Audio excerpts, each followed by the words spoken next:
की जिंदगी झंड बा और विरोधी लोगन इतना बुरी तरह हाड़ ताड़ा। चुनाव का डेट जैसे जैसे नजदीक आएगा लोग पेड़ पे उल्टा भी। तो भोजपुरी इंडस्ट्री में दो ऐसे शेर हैं जिनका मुकाबला कोई नहीं कर सकता, और एक सबसे बड़ा शेर है जिसका मुकाबला पावर स्टार खुद पवन सिंह भी नहीं कर सकते हैं।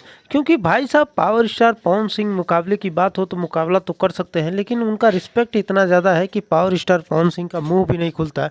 वो अपने बड़े भाई की तरह उनको मानते हैं। और जैसे कि हम बात कर रहे हैं रवि किशन के बारे में, जी हाँ, रवि किशन ने एक इंटरव्यू के दौरान पावर स्टार पवन सिंह को बहुत खरी खोटी सुनाया है, वो भी ज्योति सिंह को लेके। क्योंकि वो बोल रहे हैं कि अगर तुम ज्योति सिंह का चुनाव प्रचार नहीं करोगे तो खुद हम ज्योति सिंह का चुनाव प्रचार करेंगे और उनको जीत दिलाएंगे। और आप लोग, भाई साहब, इन लोगों का जो विवाद है ज्योति सिंह और पावर स्टार पवन सिंह का, इस पे भाई साहब रवि किशन अपनी नाराज़गी व्यक्त किए हैं। कहे हैं कि ये सब कितना दिन तक चलेगा। पावर स्टार पवन सिंह को भाई साहब ज्योति सिंह का साथ देना चाहिए और आके चुनाव प्रचार करना चाहिए, क्योंकि वो उसकी धर्मपत्नी है। लेकिन पावर स्टार पवन सिंह का अपना निजी राय क्या है, इस वीडियो को पूरा देखिएगा। अब हमारे चैनल पर नए, चैनल को सब्सक्राइब कर लीजिए।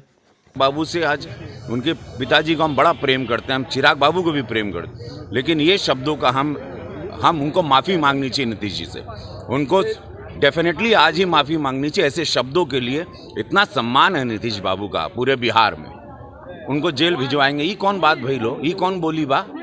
चुनाव जीतिए, हेडलाइन बनाइए आप, लेकिन ये नहीं कि नीतीश बाबू को अरेस्ट करो। ये कौन भाषा भई?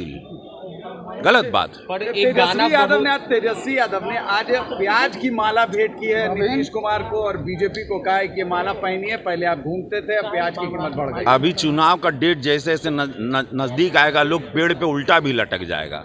तब प्याज का माला आई, तो लहसन का आई, तब लिट्टी चोखा आई।